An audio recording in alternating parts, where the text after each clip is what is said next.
Westernspring Television. Ours it is.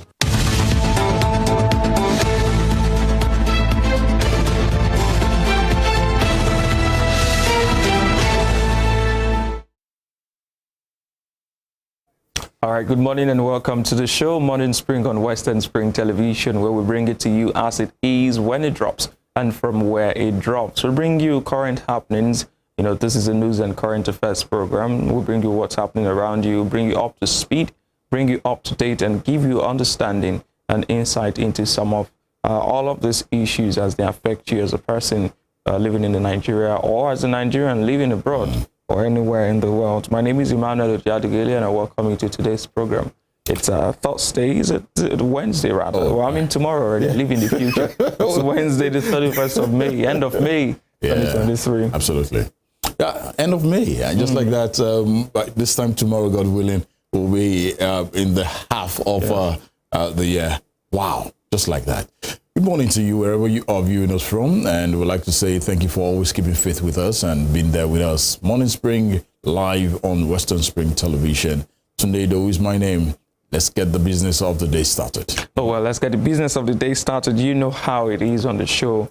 If you're joining us for the first time, what we do is to bring you newspaper analysis, get you informed, tell you what's happening on the faces of Nigerian dailies, who is making the news and why they are making the news. We also come over to the, interview segment where we speak to our guests and help you understand their perspective and help them bring to light some of the issues that we'll be looking at. And then we will be meeting you and I on Spring Trends, where I tell you who is trending, what is trending, and why they are trending. Quite interesting stories I will bring to you. But we'll take a quick break now. When we return, it will be time to look at the papers.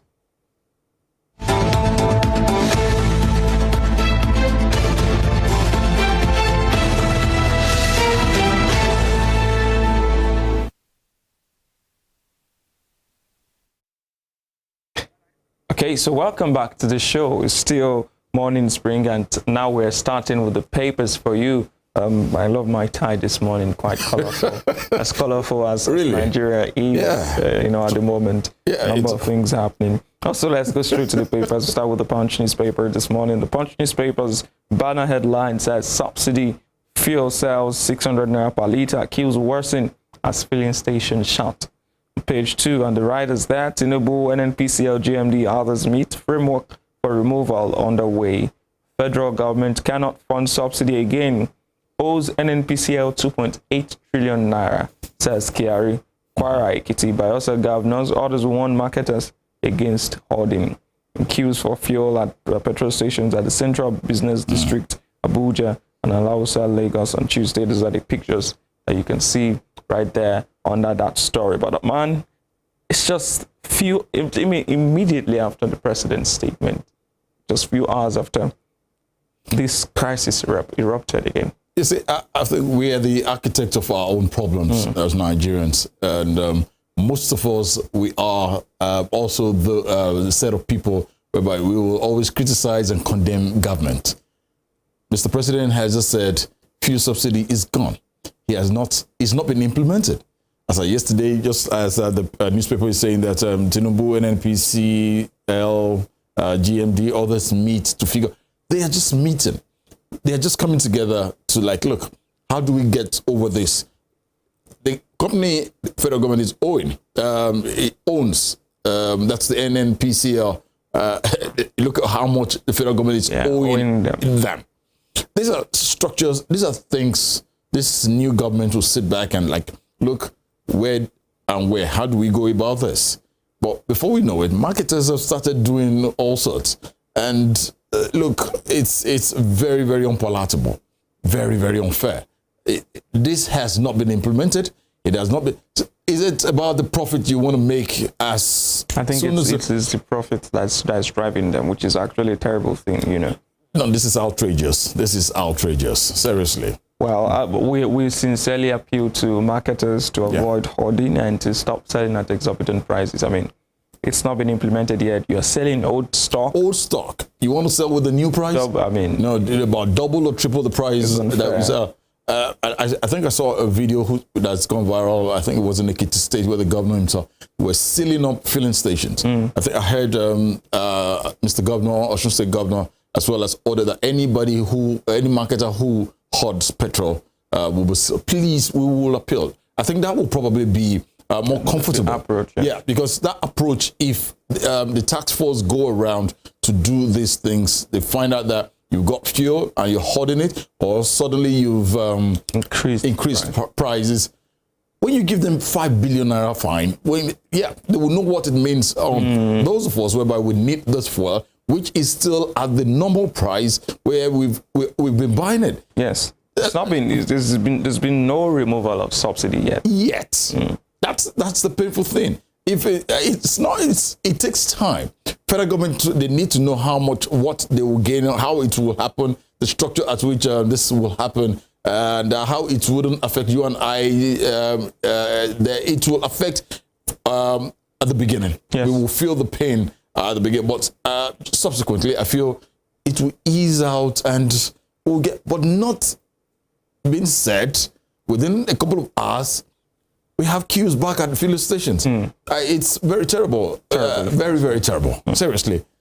Well, we hope that the government can do the needful to stem the tide of this unsavory act by marketers who have decided to take advantage mostly of the ignorance of people because they rely on the fact that people don't really understand the fuel subsidy and the removal process to perpetrate this. Well away from that story at the bottom strip, anti-zoning group condemns alleged plan to arrest Betara Yari.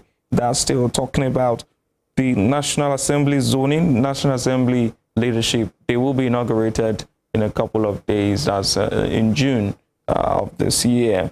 Talking about the 10th Assembly at the national level, and state houses of assembly would also follow suit in no time. But it's been a big back and forth between the party, its members, and their supporters. People saying that we don't want this person, we want this person, and it's really dividing, if you ask me, the party, because you can't satisfy everyone. Absolutely. There are people who are calling for the position to be zoned to a particular, region, and others are saying, look, this is what we'll do. And the party has said, or the leadership of the party now has endorsed someone, adopted someone, Akpabio, for the APC, and some groups saying, no, we'll prefer Yari. And now they have the alleged plans to arrest Betara, the House of Reps, and Yari, Senate. You wonder who is plotting to arrest them and on what charges they want to be arrested. Then it's all politics whipping up sentiment. It's something I've tried as much as possible to sit back and look at it. That should the leadership of the National Assembly be in the hands of the leaders of the political party, the majority? Should they be the ones to say, no, it's Emmanuel who won as the Senate President or the leader, the Speaker of the House of Representatives, right? And I'll look at it as well. Like, look, here we are legislators. Okay, amongst us here at Westernspring Television, maybe the CEO says, look, I want you guys to choose a head amongst yourselves, not him coming down to say, to endorse one person. It has to be, this is the person that will be. No, I feel they are matured men. They are men for crying out loud. These are legislators. These are experienced people. But I think the only point is, zoning, so as to at least make sure that every zone, everyone is satisfied. We have a Yoruba man at the helms of affair in Nigeria. We have an Hausa man who is second. The third, fourth should now be zoned to say, okay, Emmanuel is from the Niger Delta, Tunde is from the. Let's just say, so every zone is well represented in every. But Nigeria today. Well, it's maybe because some of these positions too are also have been integrated as reward system, for people, and that's why you have some of that. You do very well for the party, you're rewarded with a position, no matter whose ox is God. But let's move on to the red story that happened here in Osun State. OAU student, Adedoyin workers bag death sentence, hotel forfeited. was such an interesting time yesterday. It's been a long while, over a year now, that the trial has been on, and it's almost nearing a close now. Yesterday was the Chief Judge of the state, Oyebola Ojo, handing down that sentence, saying some very interesting things, talking about how the failure of the accused to appear in dock. Apparently, he said his lawyer has said everything he needs to say, so there was no need for him to appear to go into the dock. And I'm like, oh, really? So you have that audacity to talk to the court like that? Maybe he would have entered and said some things that would have helped his own case, but it's not just about the points of law now. It's also about your psychological disposition. If you have nothing to fear, your hands are clean. Come on, yes. Well, it's interesting. I saw the reactions yesterday. A lot of persons seemed to. It was what I was seeing all over the place was justice at last. Justice is served. It felt like for the first time in a long while, people really resonated with the judgment of the court, and that's one of the ways to restore confidence that is waning of Nigerians in the judiciary. I hope that this will be kept up, and that those who have been declared wanted will be apprehended, and justice will be served on them too. So on page 7 and on pages 4 and 5, your state police storm auxiliaries hideout, arrest 78 with arms. I saw the guns. Those guns are called revolvers.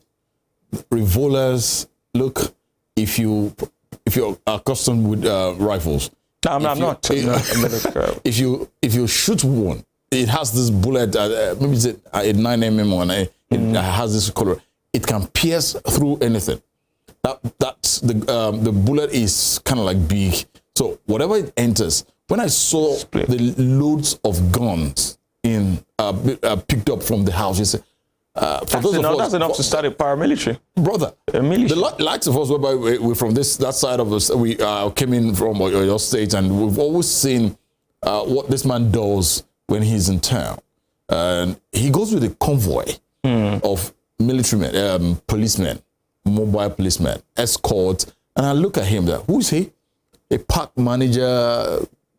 Who is not a government, government official. He's not a government official. And he goes around with such entourage.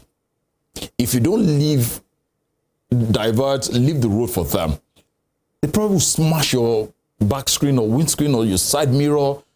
He goes around flexing, and obviously I felt the government probably just tolerated him for that first year of his tenure, thinking probably he thought he would pipe down.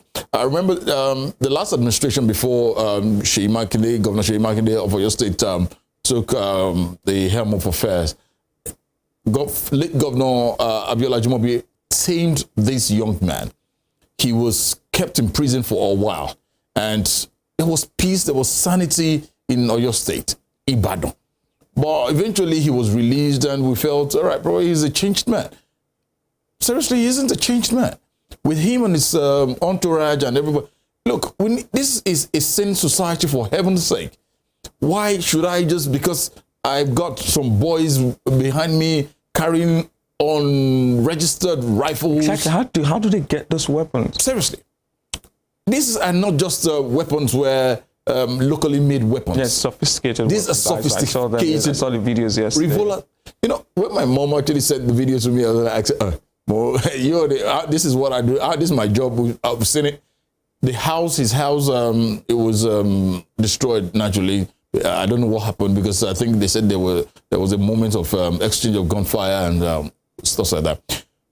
If you know that you're innocent, you ain't got nothing to hide. Obviously, you have something to hide. That's why you had to run. Yes. 3-point-something million as cash was found. It's like a movie, like those Mexican drug cartel movies that you see. Played out yesterday. Oh goodness me! I saw also some persons really jubilated on Twitter, saying, it's time.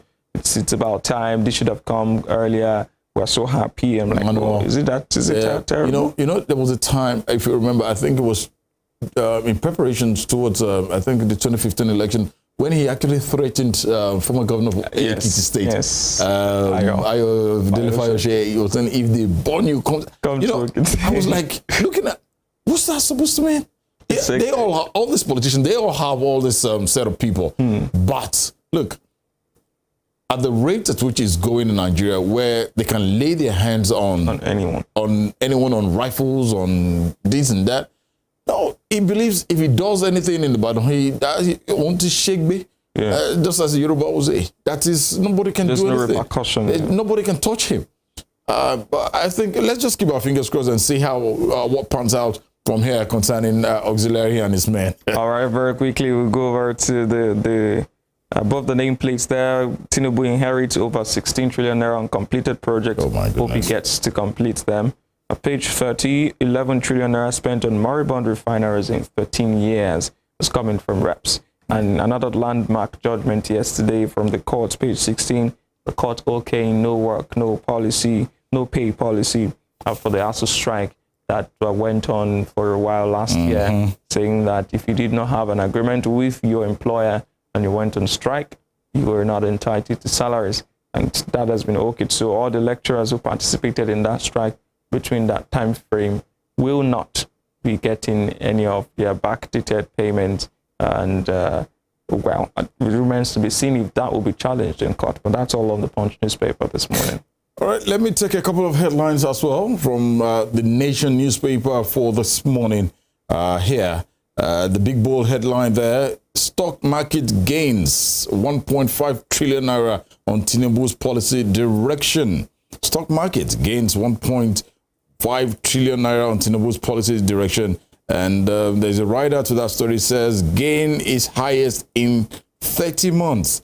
Naira firms up marginally. We pray that, yeah, it's going to be that trend, yes. A good administration. Looking forward to much more happening positively. Okay, I hope Mr. President there, he isn't refusing the chair. Just as what happened. Yusuf in Kano State. Oh my goodness. He has nothing to share. Yeah. Okay. Moving on to the bottom strip of that. Okay. All right. Before then, you can see the picture of Mr. President and the Vice President, their office yesterday. Resumption day at Aso Rock. I wish I could just ask him, Your Excellency, what does it look like? First day in office. First day in office. I know you've done that while you were in Lagos as the state governor, but then this is a different ballgame. This is Nigeria, not Lagos State. Lagos, yes. Okay, moving down to the bottom strip of the Nation newspaper for today. PDP, LP open case before tribunal. Yeah, that's just the best thing. Let's do it meaningfully. Let's approach the tribunal to seek justice. Beside that story, petrol crisis trails president's fuel subsidy is gone pronouncement. We discussed that. It's virtually common to virtually all the papers this morning. Marketers shut filling stations. Okay. Landing of product stops at depot. Shetima, why payment must end now. Yeah, he was part of the stories. Part of the first statements he also made when he got to office, trying to buttress what his principal, not principal now, what the president said yesterday on Monday when he was inaugurated, giving more breadth and more substance to that statement by the president, Kashim Shettima, now emphasizing what his boss said about the need to stop paying fuel subsidy because it's not sustainable. It isn't. We have drying resources, and we need to channel those resources into something much more productive. Yes, it will be tough in the beginning. Yeah, but we as Nigerians have a way of adjusting to things. But like we've always said, it's important that the government also places safety nets around to cushion the effect, especially for those who are fast dropping from the middle class to the lower class, and those who may not be able to sustain themselves in the long run. Yeah, absolutely. And on the bottom strip of the Nation newspaper for this morning, acting immigration CG directs prompt issuance of passports. That's good news. That's good. Really good news. Really good news. We hope those it's orders, it's followed up. Absolutely, because we keep hearing this pronouncement every now and then there's nothing to show for it. On the top strip of the Nation newspaper, and it is common as well to virtually all the dailies for today, OAU students are they doing 2 others get death sentence. Okay. Beside that story, federal government owing NNPCL 2.8 trillion naira. That's credited to the group managing director, Kiari, speaking there. And also beside that, Zenith Bank is Africa's best in corporate governance finance. Shetima, Sule, runs away. Others mourn Dokwasi. Yeah, as well from us here. We sympathize and condole and console with the family of late High Chief Raymond Dokwasi on his passing. He was a good man, but death came calling. May his soul rest well. That will be all from the Nation newspaper. All right, so we'll take a quick break now. When we come back, we'll bring you the rest of the papers. Do well to stay with us. We're reaching you live from StarTimes Channel 190 on the DTT platform, and it's still Morning Spring.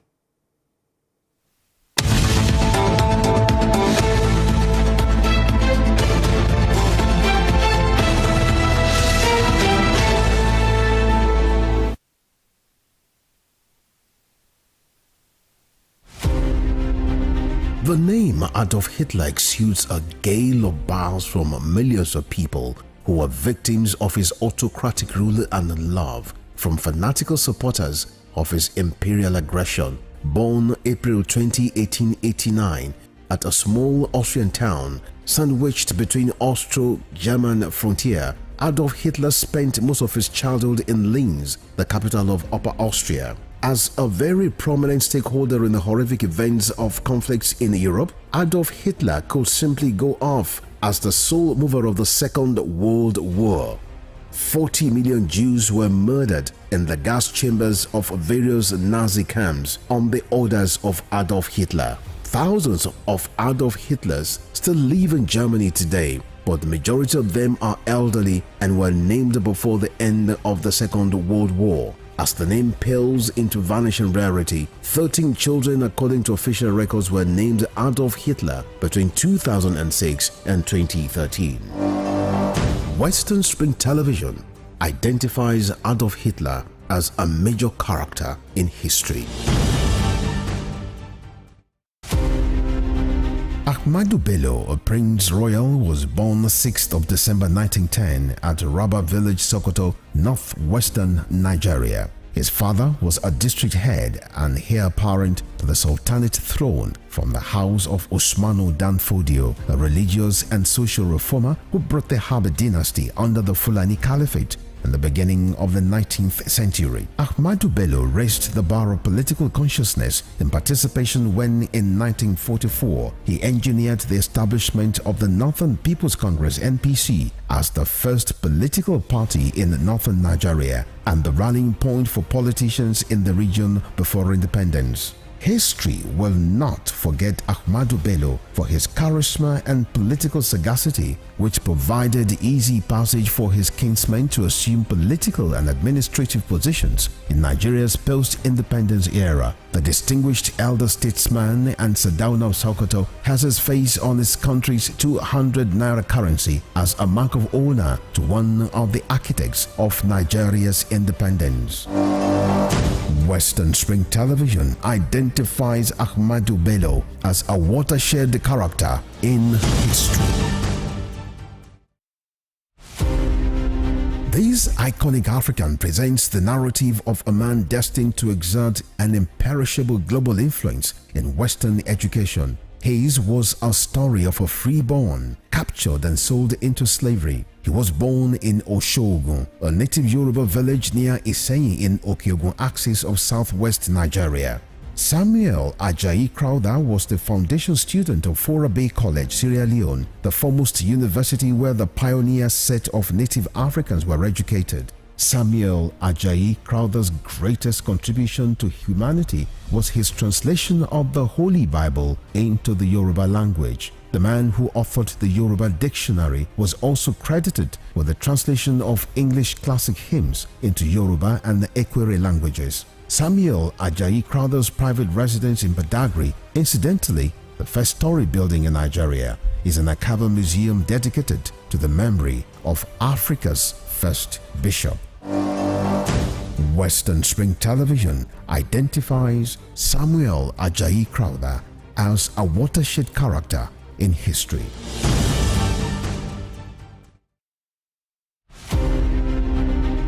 The 1914 Amalgamation Treaty is synonymous to the birth of Nigeria. Frederick Lugard, a British Army captain and an outlaw who struck gold in Africa, became the instrument used by destiny to make it happen. The amalgamation of Nigeria was designed for economic reasons by the colonial administration to offset northern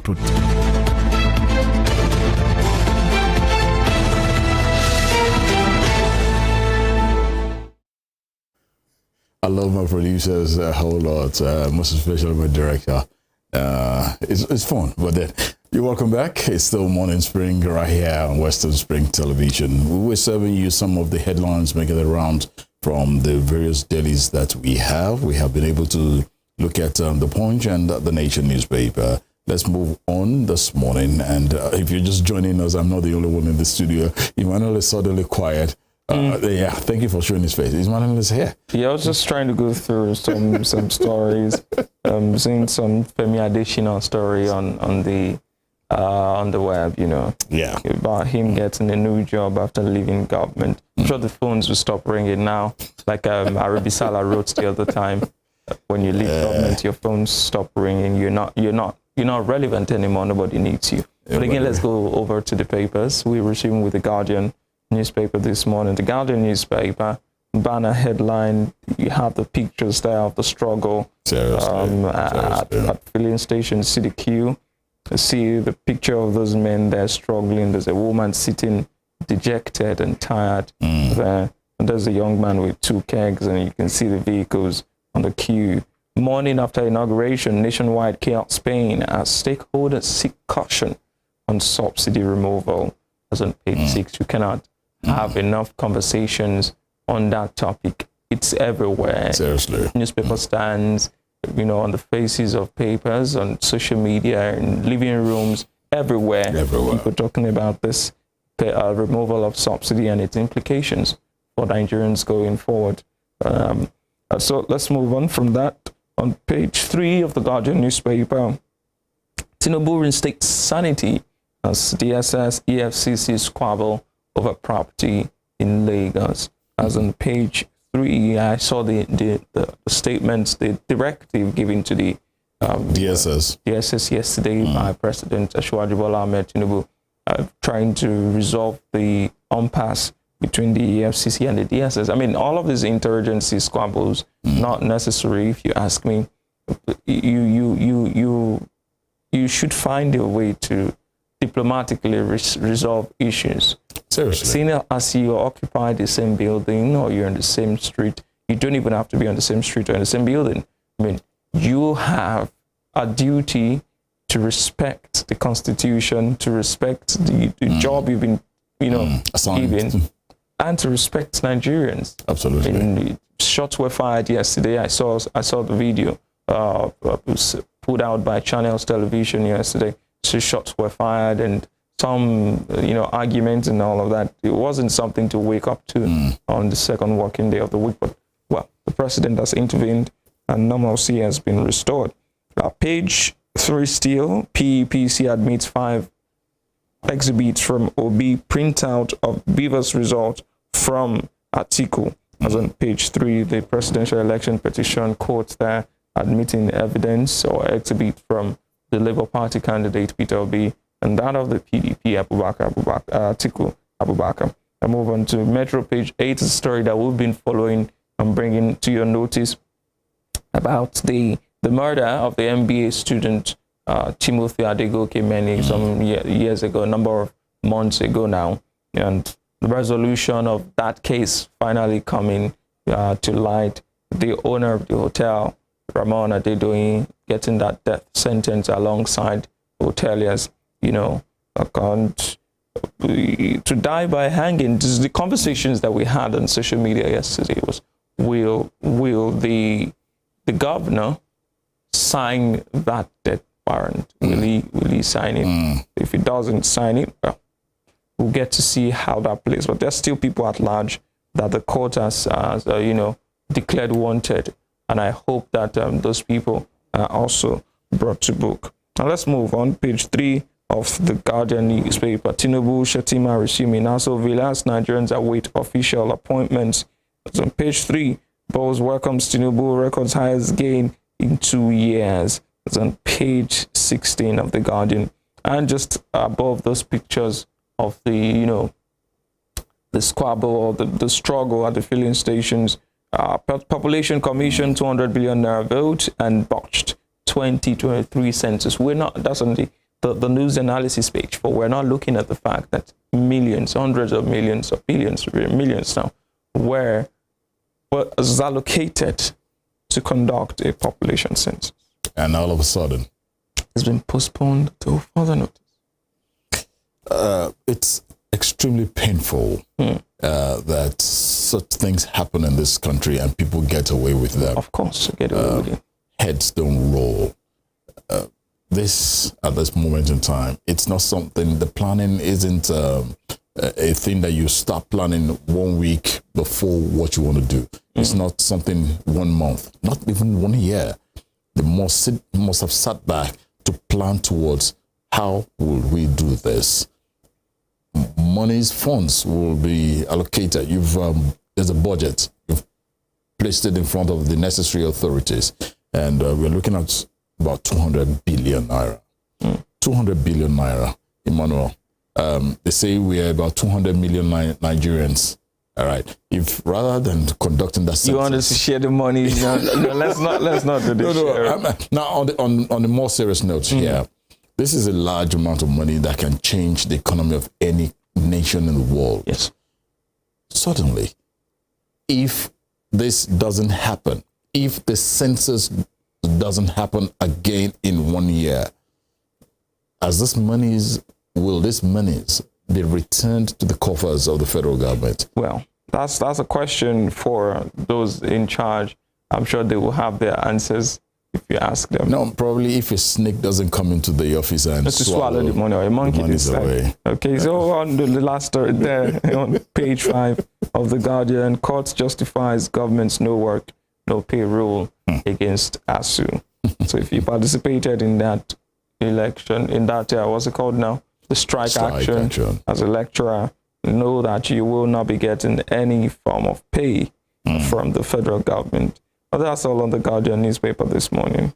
And moving on to Daily Trust newspaper for today as well. Daily Trust newspaper, just a few headlines that we have there. Petrol price hits 700 naira per litre as federal government says no going back. A couple of riders is also associated to that story there. All right, government to pay us 2.8 trillion naira deficit. That's credited to the GMD, NNPCL, Kiari speaking there. NNPCL, NMDRA, marketers back move. TUC, LP, SDP, KIK says pronouncement ill-timed. Commuters hike transport fare. And that was really my problem yesterday. I pitied the folks in Lagos. Seriously, not even in Lagos. No, I know Osun State. Okay. There was a hike, but man, it's still accessible. You can still get Lagos. You think you're probably traveling from one state to the other. When it was just. I mean, I spoke with some of my friends yesterday, and they were giving me figures.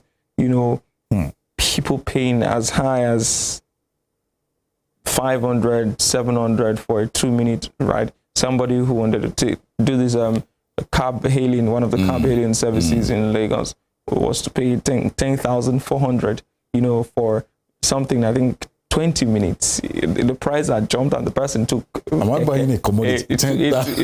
She took a tricycle. And I was like, oh, okay, yeah, now you're welcome to the trenches. You join us. Goodness and take the tricycle. So the ripple effect of these things, honestly, will be felt everywhere by even those who have cars now have to pay double for petrol. Those who don't have cars amidst the scarce, jostling for vehicles, you now have to pay more. And I just pity people who will be getting jobs this month having negotiated their salaries based on the previous reality, absolutely. it's a problem. Seriously. For them. We're going back to when we begin to find people with jerry cans on the road. Yes, and selling black markets. Which is also a danger because of the risk of fire incidents. Exactly. I just hope this world, we just got out of that period during the cashless policy period of the last administration, where there wasn't enough cash, and also at that moment there was petrol scarcity. And that actually just faded out gradually. Petrol, we could now go in, drive in, buy fuel and move. But coming back again at this moment in time, it's really going to be hard on Nigerians, and we just hope all state governments will just rise up at this moment to please go around, put up a task force. And when heads begin to roll, owners of all these marketers, when you begin to sanction them, that look, this has just been pronounced, it hasn't been implemented. Effective, yes. Then I think we'll probably have a better society. Everybody's there. I think there was a period, there was a state, it was during the last scarcity that I'm trying to remember which state was that, where the governor went out and they caught a couple of marketers. They had fuel and stuff like that. Rather than asking them to sell, they were now selling free of charge, filling people's cars free of. Now, when you run out loss. Exactly, you probably wake up. It will be the lucky day. It will be the lucky day for people who were in that filling station on that day. Free enjoying my car, free petrol. To the top strip of the Daily Trust newspaper for this morning. Sokoto governor sacks 14 monarchs, nullifies appointment of 23 PEMSEX others. Well, it has begun. The immediate actions of governors, both returning and it will be interesting to see the new ones. Actually, they are the ones who will be the old ones will be continuing with their legacies and their projects, but the new ones will be the ones reversing, sacking, and nullifying all of those appointments, especially the last minute appointment by their predecessors of different parties. Also, NGX market value hit 3 trillion naira in single trading amid subsidy removal. And Dara hosts special Doba to welcome Buhari.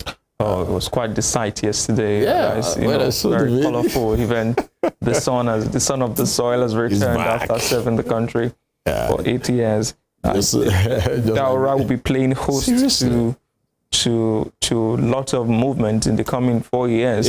If the president doesn't live up to his promise to relocate to Niger Republic. If he stays in Daura, definitely lots of visits. Of course, we expect that he will get international recognition and international assignments from the AU or ECOWAS as a former president. But if he decides to turn those ones down, because he has always hinted at wanting to live his private life after government, then he will be playing host to a number of visits and in the coming days and months and years of the Tinubu administration. Oh, I think that's all on the Daily Trust. Yeah, you just have the former governor of Zamfara State, Alhaji Abdul Aziz Yari, with his obviously story there. He will get what he wants if that's what his party wants. But away from that, those are the papers we have for you this morning. Let's go on another break. When we come back, it will be time to look at the topic and the issue for today.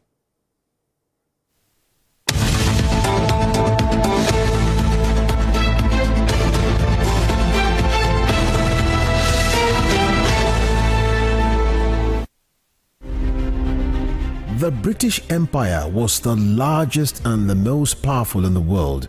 At its zenith, the empire embraced a quarter of the earth's land surface and imposed her imperial majesty's rule on more than 458 million peoples across nations and continents. The empire took off with overseas possessions and trading posts established by England, spread over 3 million kilometers between 16th and early 18th century. Like previous empires, the British Empire began to crumble on its weight of overstretched territories and growing unrest in our various colonies. Today, the British Empire no longer exists. What is in place is the Commonwealth of Nations, a loose association of sovereign states which recognize the King of England. as the titular head.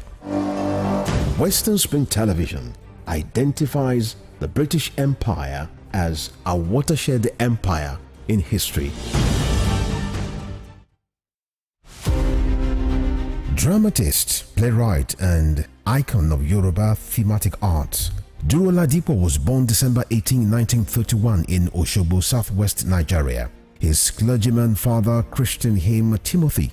His other names, Duro Dola, Duro Shomo, Duro Rike, reflected his persona and the circumstances that surrounded his birth. The legendary stage actor had in several public fora identified himself as one of the greatest abikus born to die in this world.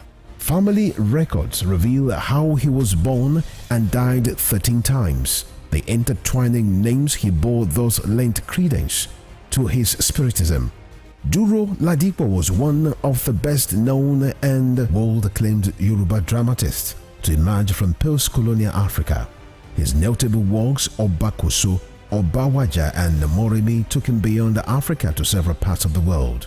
By the time Duro Ladipo died on 11 March 1978, the Nigeria's first cultural ambassador had acquired a towering image as an artist whose works adorned the frontage of Trenchard Hall, University of Ibadan. Westernspring Television identifies Duro Ladipo as a major character in history. Fumilayo Ransom Kuti was an educationist and advocate of women's rights. She was recognized for her vitriolic comments against colonial policy of taxation as it affected the Nigerian women. Bere, as fondly addressed by her women followers, Fumilayo championed the initiation of universal adult suffrage, which gave an unprecedented leeway for women to contest elective offices and power to exercise voting rights. Married to a foremost educationist and teacher, Israel Oladotun Ransom Kuti, the first president of Nigeria Union of Teachers, Fumilayo Ransom Kuti was the mother of children who inherited her spirit of activism. Olufela and Be Ololari, the former, a renowned musical legend. She was the first female student of Abeokuta Grammar School and the first female to own and drive a car in Nigeria. The award recipient of Member of Order of Nigeria MON and Lenin Peace Prize, was born on 25th October 1900 and was killed on 13th April 1978 by rampaging road soldiers in Lagos. Westernspring Television identifies Fumilayo Ransom Kuti as a watershed character in history.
Arrested, affected, sound, found.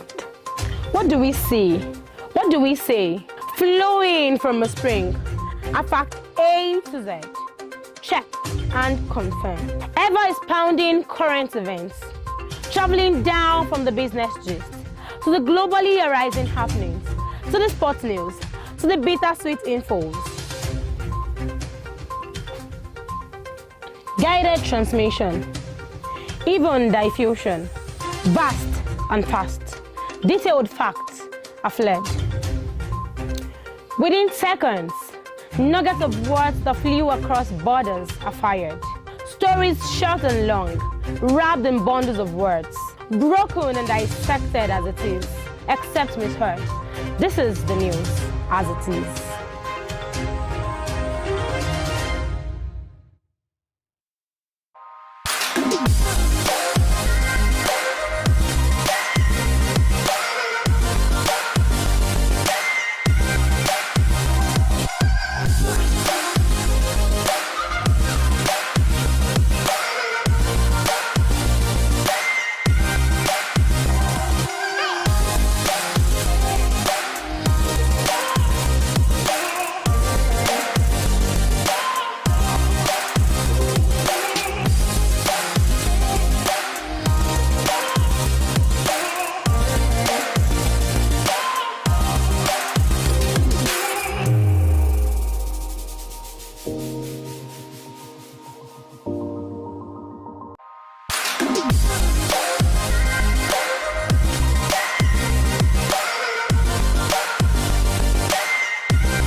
Gbadamosi Adegoke Adelabu was a prominent figure in Ibadan politics and Western region before Nigeria's independence.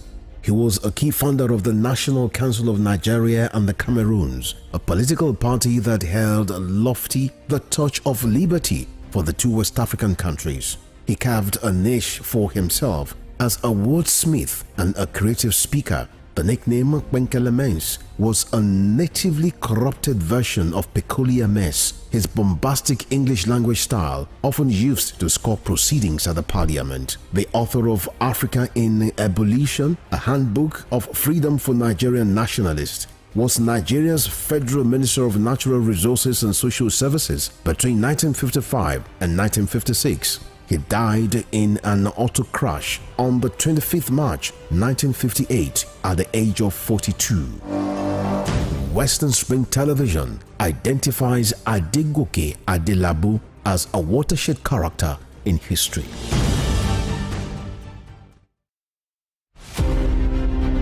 The name Adolf Hitler exudes a gale of bile from millions of people who were victims of his autocratic rule and love, from fanatical supporters of his imperial aggression. Born April 20, 1889, at a small Austrian town sandwiched between Austro-German frontier, Adolf Hitler spent most of his childhood in Linz, the capital of Upper Austria. As a very prominent stakeholder in the horrific events of conflicts in Europe, Adolf Hitler could simply go off as the sole mover of the Second World War. 40 million Jews were murdered in the gas chambers of various Nazi camps on the orders of Adolf Hitler. Thousands of Adolf Hitlers still live in Germany today, but the majority of them are elderly and were named before the end of the Second World War. As the name pales into vanishing rarity, 13 children according to official records were named Adolf Hitler between 2006 and 2013. Westernspring Television identifies Adolf Hitler as a major character in history.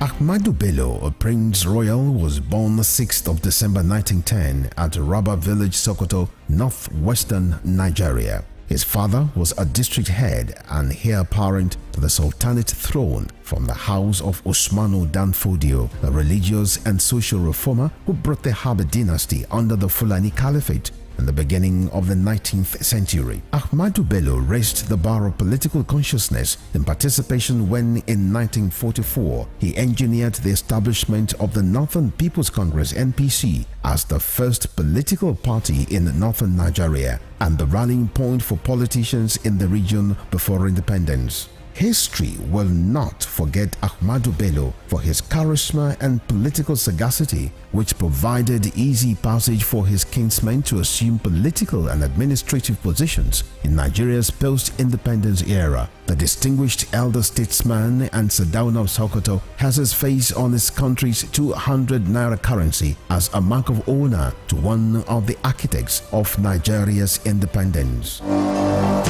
Westernspring Television identifies Ahmadu Bello as a watershed character in history. This iconic African presents the narrative of a man destined to exert an imperishable global influence in Western education. His was a story of a freeborn, captured and sold into slavery. He was born in Oshogun, a native Yoruba village near Iseyin in Okeogun axis of southwest Nigeria.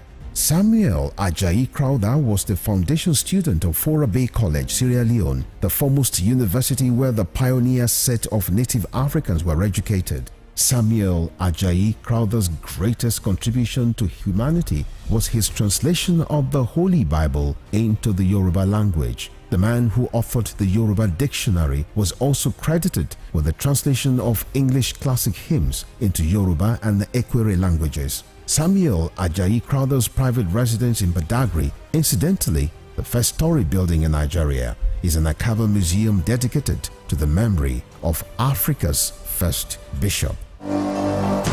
Westernspring Television identifies Samuel Ajayi Crowther as a watershed character in history.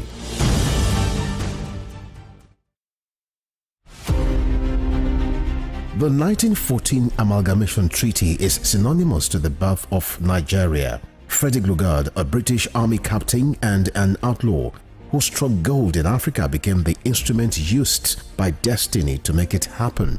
The amalgamation of Nigeria was designed for economic reasons by the colonial administration to offset Northern Protectorate budget deficit by Southern Protectorate surplus returns. The amalgamation had ab initio created imbalance in the economic political structure of Nigeria and was responsible for the persistent hiccups and the efforts to forge a united country till today. Nigeria's amalgamation was labeled as the mistake of 1914 by native northern conservatives who neither wanted it nor contributed anything significant to its sustenance. Westernspring Television identifies with Amalgamation Treaty of 1914 as a watershed event in history. Born Jeremiah Oyeni Obafemi on March 6, 1905, Obafemi Awolowo was a prime architect of Nigeria's independence and most consummate advocate of free education and social welfare in Africa's most populous nation. Erudite politician, thinker and philosopher, Awo was fondly addressed by associates and political colleagues, brought his unique attributes to bear on governance in the defunct Western region. He administered as leader of government business and the premier between 1955 and 1958. Obafemi Awolowo's premiership witnessed pioneering in multi-sectoral policy initiatives and execution. The Western region under his administration paraded several enviable records. First television station in Africa, first real estate in Nigeria, first high-rise building in Nigeria, first modern sports stadium in Nigeria, first agricultural settlement in Nigeria, first modern civil service secretariat in Nigeria, and first industrial estate in Nigeria. His face is on 100 naira denomination as a mark of honor for his distinguished services to his country. Westernspring Television identifies Obafemi Awolowo as a major character in history.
Hilas Olayinka Herbert Macaulay, politician, nationalist and journalist, was the first Nigerian to qualify as a civil engineer, surveyor and architect. Born on November 14, 1864, Herbert Macaulay was the founder of Nigeria's National Democratic Party, the first political party in pre-independent Nigeria. Scholars of Nigeria's political history describe Herbert Macaulay as the intellectual bulldog of 19th century Nigerian nationalist movement, in the deference to his qualities as founder and leader of two foremost political parties, Nigeria National Democratic Party (NNDP) and National Council of Nigerian Citizens (NCNC). His matchless versatility in party organization and control kept the British colonialists on their toes in the entire span of his active life. After his death on 7th May 1946, Herbert Macaulay remains a hero of his country, which recognized his anti-colonial struggles. Today, Nigeria's 10 naira coin bears his oval face and trademark moustache. Westernspring Television identifies Herbert Macaulay as a major character in history.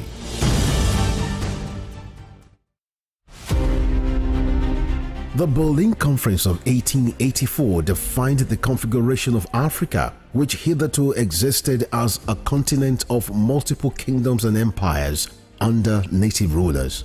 The conference, otherwise referred to as Congo Conference, regulated European colonization and trade in Africa as initiated by German leader Otto von Bismarck.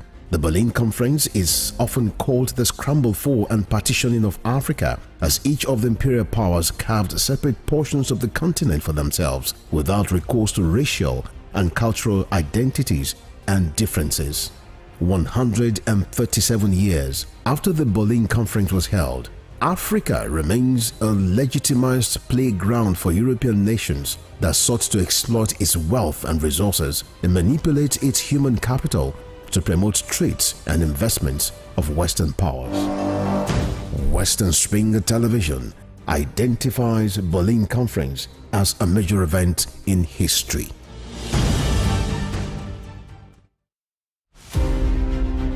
James Ajibolaige was a lawyer who obtained his first degree in classics from Nigeria's premier University of Ibadan. Born September 13, 1930, the orator and the polyglot spoke impeccable English, French, Igbo, Hausa, and Yoruba languages. His fine diction placed him among classical orators and public speakers like Cicero, the Roman orator. This attribute earned him the prefix Cicero of Esauke. He authored Kaduna Boy, an autobiography, Detainee's Diary, Constitution, and the People, among 6 other books.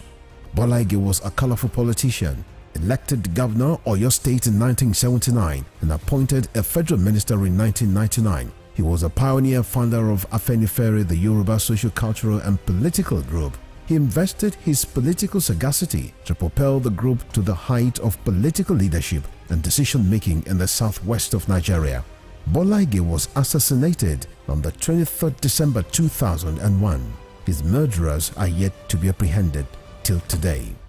Westernspring Television identifies Bolaige as a watershed character in history.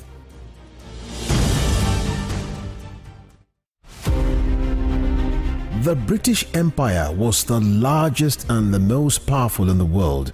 At its zenith, the empire embraced a quarter of the Earth's land surface and imposed her imperial majesty's rule on more than 458 million peoples across nations and continents. The empire took off with overseas possessions and trading posts established by England, spread over 3 million kilometers between 16th and early 18th century. Like previous empires, the British Empire began to crumble on its weight of overstretched territories and growing unrest in our various colonies. Today, the British Empire no longer exists. What is in place is the Commonwealth of Nations, a loose association of sovereign states which recognize the King of England as the titular head. Westernspring Television identifies the British Empire as a watershed empire in history. Dramatist, playwright, and icon of Yoruba thematic arts, Duro Ladipo was born December 18, 1931 in Osogbo, southwest Nigeria. His clergyman father christened him Timothy. His other names, Duro Dola, Duro Shomo, Duro Rike, reflected his persona and the circumstances that surrounded his birth. The legendary stage actor had in several public fora identified himself as one of the greatest abikus born to die in this world. Family records reveal how he was born and died 13 times. The intertwining names he bore thus lent credence to his spiritism. Duro Ladipo was one of the best known and world-acclaimed Yoruba dramatists to emerge from post-colonial Africa. His notable works Obakoso, Obawaja, and Moremi took him beyond Africa to several parts of the world. By the time Duro Ladipo died on 11 March 1978, Nigeria's first cultural ambassador had acquired a towering image as an artist whose works adorned the frontage of Trenchard Hall, University of Ibadan. Westernspring Television identifies Duro Ladipo as a major character in history. Funmilayo Ransom Kuti was an educationist and advocate of women's rights. She was recognized for her vitriolic comments against colonial policy of taxation as it affected the Nigerian women.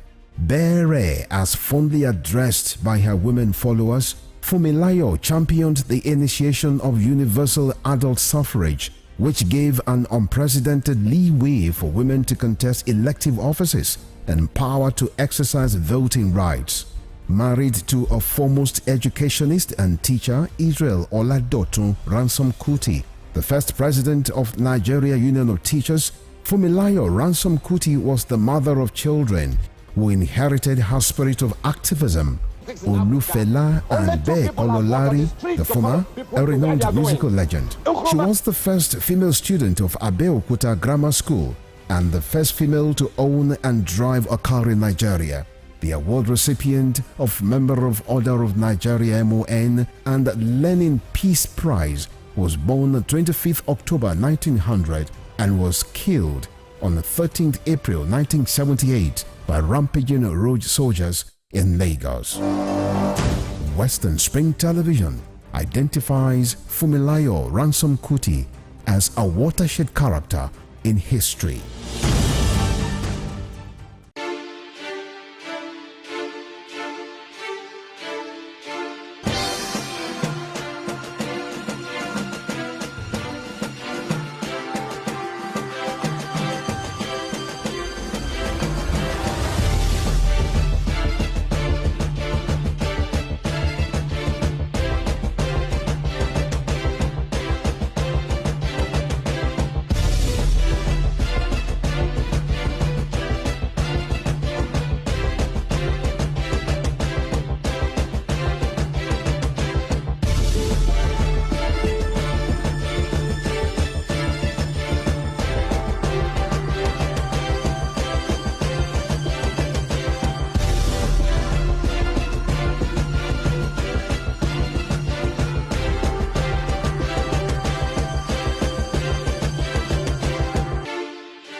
Arrested, affected, sound, found.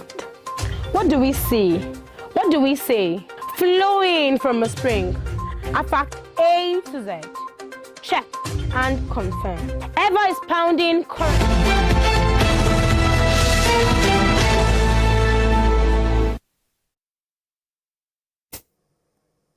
All right, thank you for being there with us, and it's still Morning Spring coming to you live from Western Spring Television.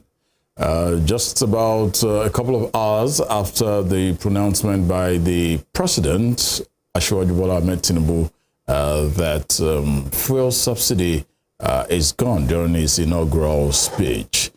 The queues are back, and it's a little bit of here and there within markets all over the nation. Lagos and Abuja are experiencing that part of petrol being sold as high as 600, 700 naira at this moment. Why this at this moment? It's just been a pronouncement. And all of a sudden, we have queues, long queues all around filling stations all over Nigeria.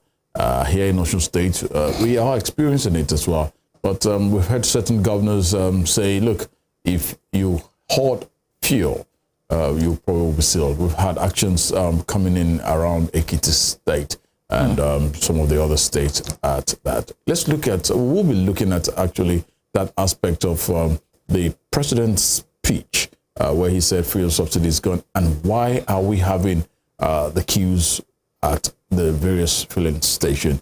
Emmanuel Ojuadogo is still here with me, so we're both here. Well, I guess he's well seated at this moment in time. He was the former editorial chairman of Daily Independent newspaper. Always a pleasure having Mr. Kami Demilui in the house with us. Good morning to you, sir. Good morning. How are you? Mano? Yes. Good morning to you as well. Yes, so let's put the Guardian newspaper up on screen now, the Guardian newspaper, so we can see the hardship the Nigerians are going through. So I'm going to ask you, Mr. Ademili, what did you make of the sweeping statement by President Tinubu? There was no time frame given. There was no policy statement, as it were, just a blanket statement that has caused a cascade of potpourri of problems. I think it's a cautionary tale on how to present public communications. For me, he did the right thing, but the communication could have been put in a more delicate way. But when you look at it, both the new president, his party, all these people, they are complicit in this thing. The best time, Nigeria had the best economic circumstances in 2012. Oil prices were right. There's so many things. We can't go into an economic history tutorial now. But these same people opposed the removal of the subsidy. Buhari, who I voted for, I expected instead we started hearing about under recoveries. The country is in a fiscal state jacket. You can no longer postpone the evil day. The unfortunate thing about Nigeria is the president did the right thing. For example, if you look at the buses from yesterday, if you had a correspondent in places like London, Frankfurt, New York, the news has been favorable to Nigeria for the first time in about 3 years. The bond pricing is more favorable than you could have imagined it last week or a year ago or 2 years. Even the cost of insurance and freight and insurance in Nigeria is beginning to come down because there is a belief that the country now has a government in place. So it's a kind of bittersweet honeymoon. I think it's a delicate situation. I don't think anybody in his right mind could have blamed the president for that inauguration speech. But I think that what is happening on the streets and the concern of governors, and they should be there, the people in charge of their state, is a revelation of the lack of institutional mechanisms in this country. William Ruto announced the removal of not just fuel, but electricity and other subsidies within 20 minutes. In Kenya? I want it on CNN, and I've even referred to it before on the program. Yes. And there was no chaos. There was no chaos because Kenya has institutions like South Africa, like Ghana. It's only in Nigeria, the chickens are coming home to roost on so many fronts. We don't have institutions like I was telling Temitope and Dami. All I've done since I had a hurried shower and waited for your kind guy to come and pick me up. Honestly, all I've done since about 5:15 is to try to get my app to transfer money to somebody who needs the money urgently, as of yesterday. There are no consequences to the bank. It's not just the fuel marketers. How come if this kind of thing happened in Ghana or Togo, people will still be buying? The one thing is this, that the governors have to make an example of 3 or 4 people. If there are no consequences, I could slap you in this studio. But if I slap you in this studio, there are consequences. I could be in jail for the next 9 months for assault and battery. So no matter how uptight I get, there are consequences to my slapping you or anybody else. And then I want to make a quick point because I think there's too much economic illiteracy floating around. So I think part of the job of the media is to actually do some clarifications and stuff. You see, the track record of the marketers is next to disgraceful. You and I know that. But I think people have to take an important issue into consideration. That every business operation, including Westernspring, operates on the basis of your replacement cost. If I'm selling pure water at Okefia, if I bought my pure water last month, if my supplier gave me at 500 naira, and I now know that the next supply I'm going to buy, not at 500 naira, which was what I bought yesterday, but my next supply is going to be 800 naira. I mean, come on. These people might be fiendish, they might be nasty. The fact is, there's nobody anywhere in the world who does not look at his replacement cost. If I bought 500 naira last week, if I know that next week I'm going to buy at 800 naira, I must change my pricing immediately because I'm no longer buying at 500 naira, I'm buying at 800 naira. People have to be realistic. Yeah, These people are nasty I know the argument is that they are selling now. Yes, it's from the old products. But have you ever looked at? You're a business person, you say. You're a management executive of an important company. Have you ever looked at the issue of a replacement cost? You have to. But at the detriment of our Nigerians at this moment in time, I'm sorry, I'm sorry, these people are not running a charity. If you had done the sensible thing, phasing this thing out gradually, which is what should have been done since 2012, if we had a sensible political establishment, if you had been phasing this out and there had been buffers, like for example, if you are going to phase out, if you are going to increase prices by say 70 naira in let's say August, there would have been a buffer mechanism in which you would have breached the replacement cost of the marketers a month before the period. People, look, we're not talking about anything that's not been done in other countries in the world, in different kind of economic climates, under different kind of situations. We're talking really about the problem. You see, this is misdirected aggression. You are directing your aggression at the marketers when you should be addressing your aggression at the dereliction of duty of your political establishment, who, fully knowing what should have been done, continued to postpone the evil day until there was nothing left other than the fact that we are stuck between the devil and the deep blue sea. This is misdirected. I'm not a fan of the. We have all suffered. I've had a situation of a fuel attendant, younger than my children, talking nonsense to me. But I cannot stop him. That's misdirected. Why do you have the best paid legislators in the world and you have this sort of institutional deficits? That's what we should do. But for the immediate response has to be that the state governors should, each of them individually and collectively, make examples of some people shut down their stations. You must set down a clear effect. But that is for the immediate. For the medium to long term, because it's not a you now have to realize that you have institutional failures in this country that you cannot continue to postpone. Because look, the issue we're talking about is not just this immediate fuel, right?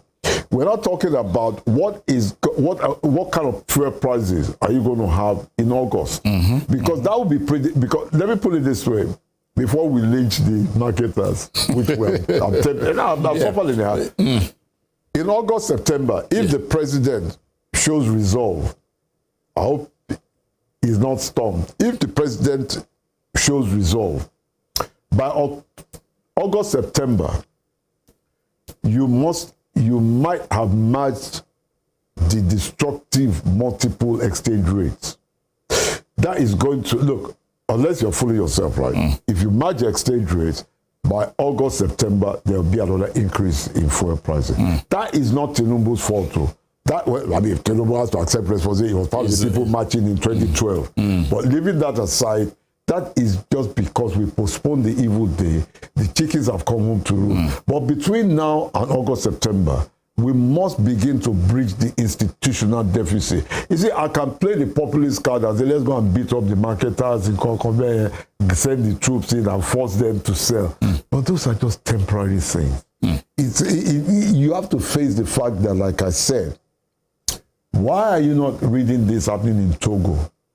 I'm not talking about New York or London. Yeah, Togo, same. Why is it not happening in Togo, in Benin Republic, in Ghana, in Kenya, in South Africa? Why the Ruto? I was watching it in my house with my neighbor. The two of us were sitting together. Sorry. And we were joking. This was about 7 months ago. We were joking that, if this had happened in Nigeria, it was as if we saw the future. We hadn't even held the presidential election. We hadn't even done the primaries. We didn't know who was going to be the candidate of APC or PDP. My friend and I, he's a medical doctor. My friend and I were saying that this man is a tough cookie, that he just came 20 minutes after he signed that he was the Chief Justice swore him in. He was brazen and just announced that his first executive order is working out, is wiping out about 4 sorties. Don't want to, about 4 sorties. If he was 9, we were joking. We didn't know I mean, never seek to know for whom the bell tolls. That if it was Nigeria, now there'd be chaos. You know, but he pulled it off. When we went back to CNN 3-4 days later, we didn't see that there was rioting in Nairobi. Yeah. So we have to face, honestly, we must not misdirect aggression. I praise the president. I wish this thing had been done 10 years ago. I wish there had been no dereliction of duty in which I voted for somebody because we believed that it was a general, it was going to stop all this nonsense. Instead of facing it, you're not talking about under recoveries. What does under recoveries mean? And look, and like now, Tinubu, he asked for a job, he's going to, because now, it's not, the man is not fighting on one front too. Tinubu, if he faces his place in history, and I hope he does, you know, I didn't vote for him, but I hope he faces it. He has to now also handle multiple exchange rates. That's as tough a cookie, or you might even argue a tougher cookie than fuel selling at 600. Well, a bad situation that we have to rally around him, but I think for the Mele Governor Adeleke, since we are operating for, well, they are picking you up outside of you. How do you know that? Governor Adeleke has to make an example of 3 or 4 filling stations. If the PPRA can discover that they have fuel and they're not selling, or they're just using one pump and pretend that they have to be made in full view of Westernspring, in full view of all the television stations, even national media houses, that we are not going to tolerate this. Yes, to be fair, they have to think of their replacement costs. I'm not going to join into the economic illiteracy that says that you sell without thinking of your replacement. I'm not going to do that. I mean, that's why you and I went to school. I won't join that. But as the state, because there's also a security situation involved. If things get out of hand. Absolutely. So at least nominally, as the chief security officer of the state, the governor must this morning, across the 3, he must find some scapegoats, shut down about 5 or 6 stations, so that people, and then go into a negotiation with them. But he has that duty, and I believe that Adeleke appears to me, I've never met him in my life, to be like somebody with human empathy, because you cannot see people suffering like this and this thing. But like I said, whatever Governor Adeleke does, and any governor, whether it's Makinde next door or whatever, they're only short term. What do we do towards the long term? We now have to start under this Tinubu era, break from the past. We have to now start thinking in terms of strategic imperatives. Stop thinking of this Karagra, Shakalaology, and think of the immediate, the short, the medium term, the long term. If we have been thinking in terms of 4 steps of progression for the last 15 years, Nigeria will be in this state. Mass unemployment, mass poverty, people talking about this. Look, how long ago? It just goes to show you the bankrupt nature of the people running the country. How long ago, it's been more than 15 years, that in countries like Ghana, I'll repeat it, in countries like Ghana and Benin Republic, which are, Ghana is 40 minutes by air now, that you have 3 fuel stations. 3 fuel stations at, let us say, Okefia. And there are different prices for those 3. It didn't happen last week. It didn't happen last year. It didn't happen 10 years ago. How come they put together this and there are no riotings?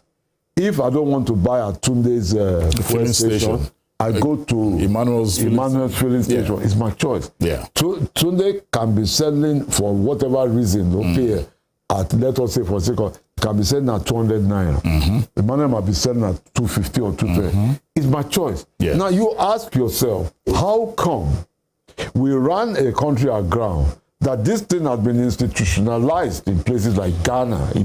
These are just short rides down the border. Why didn't you do it? What stopped you from doing this? How come you have an anomaly in which you have a country in which is a major oil producer, one of the largest oil producing nations on earth, and yet the absurdity is that the country produces vast quantities of crude oil and then sends them to be processed into refined products in countries that have never produced half a glass of crude. Look at Singapore. Singapore has never and can never produce oil. How come a country that is smaller than Lagos State, which is Nigeria's smallest state by land mass, how come Singapore has 9 functioning refineries? 85% of the output of their refineries is for export. That means that they buy crude oil from Mughals who don't have refining capacity. They turn it into crude oil, and then they now sell it back to you. Does that make sense to you? So by blaming the marketers and saying, let us take Koboko and horsewhip the marketers. See, these are short term. The good thing, one thing that I'm cautiously optimistic about, like I keep saying to Danny, it'd be wrong to say cautious pessimism, you know, is that for whatever it's worth, it's early days here. If we go back to 1960, I stand to be corrected. This is the first time I can remember that Nigeria is actually putting into office as chief executive officer a man who came from a commercial background. And I think that we should be optimistic about that, because at least, unlike from, they were good people. I'm not delighting anybody from Tafawa Balewa. They did their best for the country within their own. They did. They were exceptional people. That's why they did it. Nobody else asked me. You won't ask me to do the job now. Make at the inside motorcade. Say this man is too old. But honestly, I think what I'm cautiously optimistic about is that at least the present chief executive officer, he came from a commercial background. Yes. Unlike some other people that we have seen, he actually understands the law of gravity, otherwise known as the law of demand and supply. He understands about opportunity cost. He understands about productivity.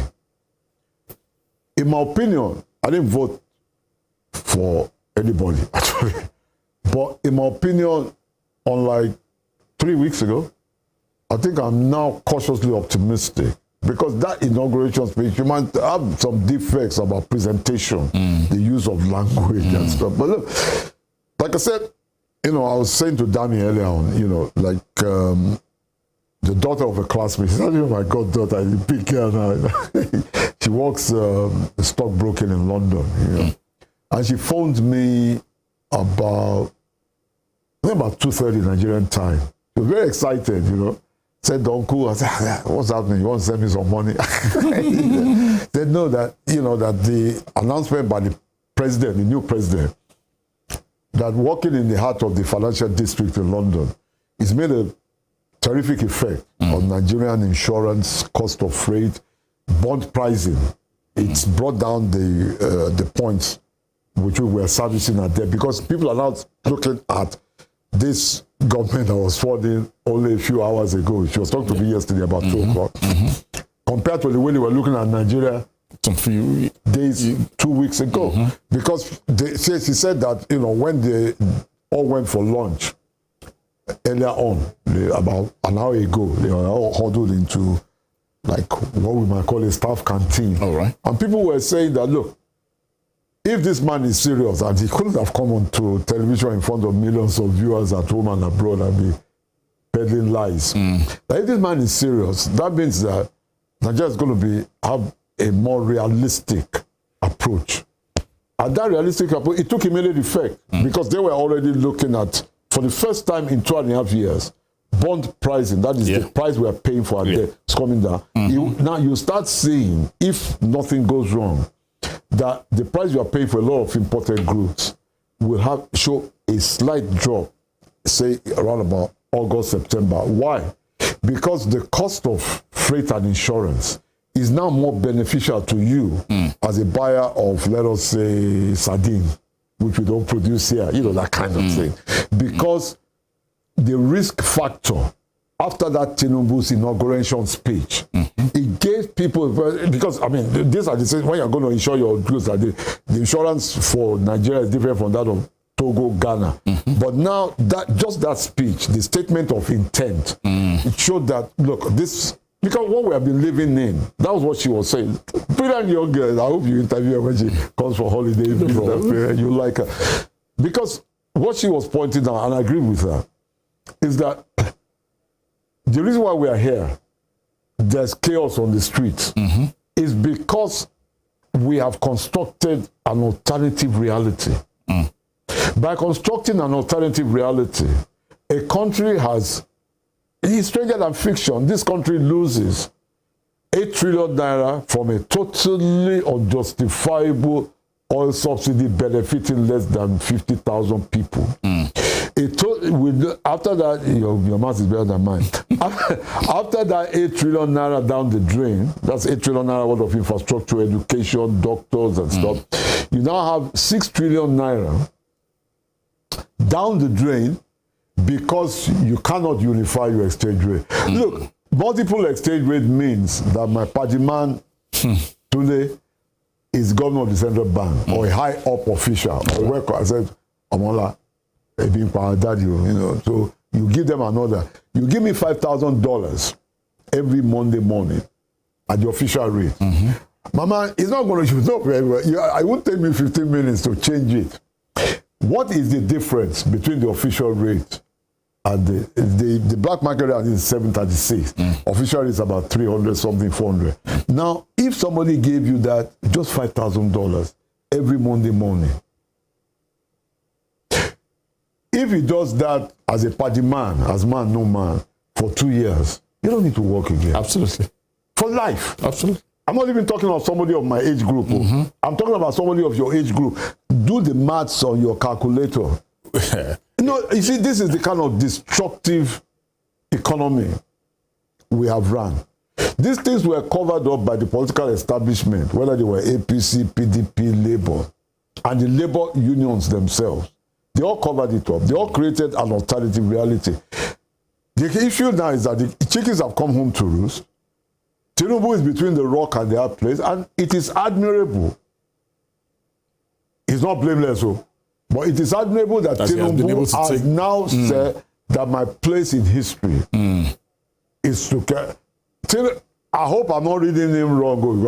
There's a problem. The internet is unforgiving. Somebody come and roll out this tape in 4 years' time and say, he's giving me the impression, I hope I'm right, because it's difficult to praise Nigerians, that like de Gaulle in 1958, sorry, I came happy to use this history. No, we will, honestly, Mr. That he's not interested in a second term. Yes. So, I mean, de Gaulle, Tinubu has not said that.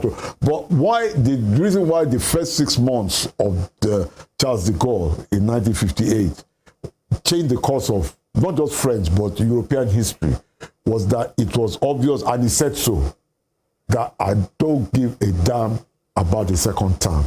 Now, Mr. Adebuli, it's all good. We will have loved to have you. You've really been able to help us dissect this properly, but time is not on our side, honestly. We want to say thank you for the brilliant analysis every time we have you on either radio or on TV. Thank you so much, Mr. Komi Adebuli, former editorial chairman, Daily Independent newspaper. Thank you for your brilliant analysis. I went off the thunder.